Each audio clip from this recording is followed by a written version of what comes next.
आप नित्यनेम में भी पढ़ते हो, अपने नित्यनेम के अंदर आपको बहुत कुछ विज्ञान है। विज्ञान माने तत्व ज्ञान है, विशेष ज्ञान है। और इस ज्ञान को आप केवल एक रूटीन में पढ़ लेते हो कि हमने ये एक पढ़ना है, प्रतिदिन नित्यनेम करना ही करना है, लेकिन एक व्यवस्था बनाकर नहीं इसको प्रतिदिन करना चाहिए। जितनी देर भी इसको सुनो, किसी भी पार्ट को, इसके नित्यनेम का जितना भी बुद्धि मन निश्चल होते रहा आपका, तो ये विचार करे कि इसमें क्या बोला है मालिक ने अपनी वाणी में, क्या आदेश है तेरे लिए। क्योंकि आप पौन घंटा नित्यनेम करते हो, इसमें ज्यादा से ज्यादा आपका मन 20% इस नित्यनेम के अंदर आप 20% ही सुन पाते हो। उस 20% को भी यदि आप विचार करो डेली कि इसमें क्या आदेश है मालिक का, और फिर अपने जीवन को सारा दिन, उस दिन को ऐसे ही सुचारू रखो। क्योंकि आपको घर से निकलने से पहले ये पढ़ा इसलिए जाता है कि आपके साथ रास्ते में कोई निकम्मा भी टकराओगा, कोई गाली देने वाला भी मिलेगा, कोई बुंडा भी बोलेगा, कितना कोई आंट भी लावेगा। तो उनके साथ आपने कैसे व्यवहार करना है। आवत गाड़ी एक है, उल्टा हो अनेक, और कह कबीर ना उलटी हुआ रहे एक की एक। इसको पढ़ना नहीं है। मान ले कोई बुंडा बोला है, गलत बोलता है, गाली देता है, तो उसने तो कर दिया यूं काम, और आप भी उल्टा दोगे तो फिर 4 और देगा कि वो तो पूरे मूड में है, वो तो फुल मूड में है लड़ाई के में, और आप भी आगे से उल्टी बोल पड़ोगे तो वो तो 4 बैठा है। जब बरसात क्या उनका मुकदमा रोज कर लेते दिन में। तो कहते परमात्मा आवत गाड़ी एक है, उल्टा हो अनेक, और कह कबीर ना उलटियो रहे एक का एक। और देख आगे कितनी प्यारी बात कही है। गाली ही से उपजे कलह, कष्ट और मौत, मृत्यु तक तो पहुंच जाती है एक छोटी सी गाली। गाली ही से उपजे कलह, कष्ट और मीच, हार चले सो संत है, लाग मरे सो नीच। हम भगत भी हैं और दूसरा में बुंडा अच्छा बोल रहा है, और उसने मान लिया किसी किस कह दिया, हमने उसका 2 दड़ाग धर दिए, उल्टे भी बोल दिए, फिर वो मारण पर उतारू हो गया, फिर हमने उठोक दिया। हो सकता है आप उसे तगड़े भी हो और अच्छा भी संवार दो, फिर आप में उसमें कसर के रहेगी। आप तगड़े भी हो और आपसे हल्का आदमी भी आपने बुढ़ा अच्छा बोला है, उसने बालक समझ के अनजान है, उससे बचो। तो इन नित्य नियम करने का डेली हमें जो पाठ करते हैं, इससे ज्ञान यज्ञ तो होता ही है।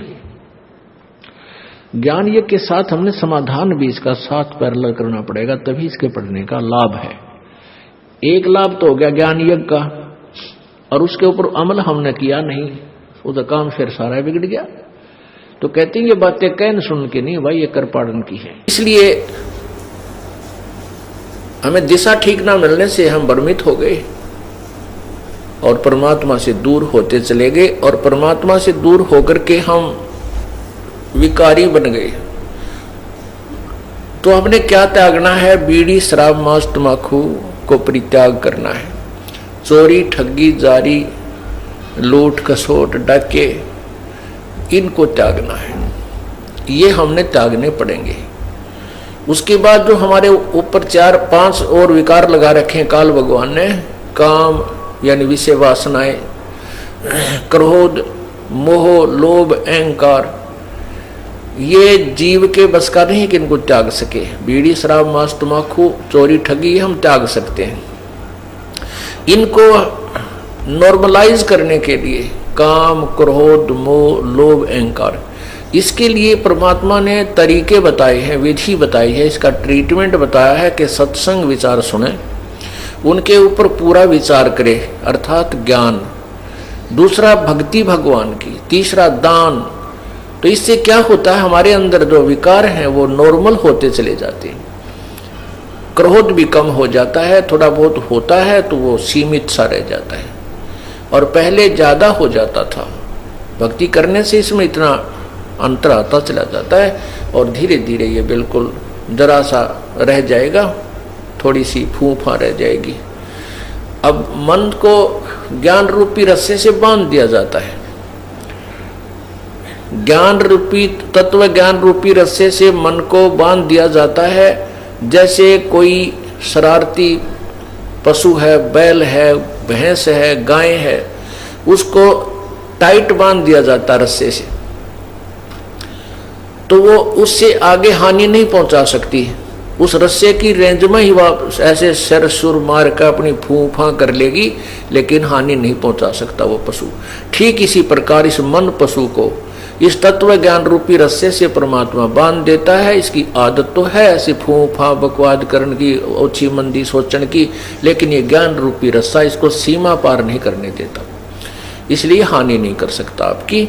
ये सब ये ज्ञान से ही रहेगा। अगर ज्ञान आप नहीं सुनोगे, सत्संग सुनने नहीं आओगे, या घर पे बैठ कर सीडी वगैरह कैसेट आदि नहीं सुनोगे दिन में या दूसरे तीसरे दिन, तो ये मन जो है फिर भारी हो जाएगा, हैवी हो जाएगा आत्मा के ऊपर। आत्मा की खुराक है भगवान की चर्चा, मन की खुराक है संसारिक बातों में लीन रहना, बकवादें करना, रागनी सुनना, किसी की निंदा सुनना, और पर कई प्रकार की किसी प्रकार की चटपटी बातें शुरू कर दे, बड़ा प्रसन्न होकर सुनता है।